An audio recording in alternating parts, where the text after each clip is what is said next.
James stuffed the letter into his pocket and smiled, leaning back against the cabin of the fishing boat and feeling the throb of its diesel engine. Eyton felt like it was on the other side of the world, part of another life. He pictured it as cold and wet and grey. Mind you, it was turning grey here now. The day had started warm and bright and sunny, promising so much, but it had broken its promise and turned sullen.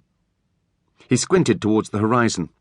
Heavy clouds were building to the east, where they hung low over the dark water, so that it was impossible to tell where sky ended and sea began. There was a yellow flash, and he heard the distant grumble of thunder. Somewhere far out in the Gulf of Mexico, a storm was raging. Here, though, the sea was calm and flat. "Too calm and too flat," Diego Garcia, the skipper, had said. Indeed, the day felt dead, as if time had stopped. James watched as Garcia squatted down, leant over the side of the boat, and dipped his hand into the water. He frowned. "The water is too warm for this time of year," he said, and licked the salt from his fingers. "Currents from the south." Garcia was a big, strong man who always had a broad grin on his handsome features. They had been travelling slowly down the coast from Tampico, and when he had time, Garcia had shown James the secrets of sea fishing. They had caught nothing today, however. "Is why the fishes are not here," said Garcia, who for the first time since James had met him was not smiling. "Usually they are here, but today, no. The water is too warm. We must hurry. There is going to be a big storm."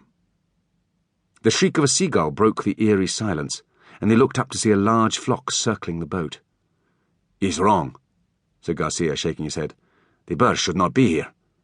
They're confused." He narrowed his eyes and peered towards the mainland, which was a distant, hazy strip of grey to the west. "We are at least 1 hour out," he said. "It will be difficult to outrun the storm completely, but I think I can do it." James felt the boat rise up on a swell, as if the sea had suddenly woken from a deep sleep, and a blast of cold wind whipped across the deck, followed by a spray of icy rain. He shivered and got to his feet as Garcia shouted an order to his crewmen in Spanish. The ominous band of black to the east was spreading like a dark blanket being drawn across the heavens. The boat lurched as a second big wave caught it. "Better get below," Garcia shouted to James. "She is coming fast." James clambered below deck to where his Aunt Charmian sat studying a map in the tiny cabin with her guide, Mendoza. "I think it might get rough," said James. "Garcia's a good sailor," said Charmian. To keep listening to this audiobook, I've left you a link in the description so you can do it, at no cost thanks to Audible's 30-day free trial.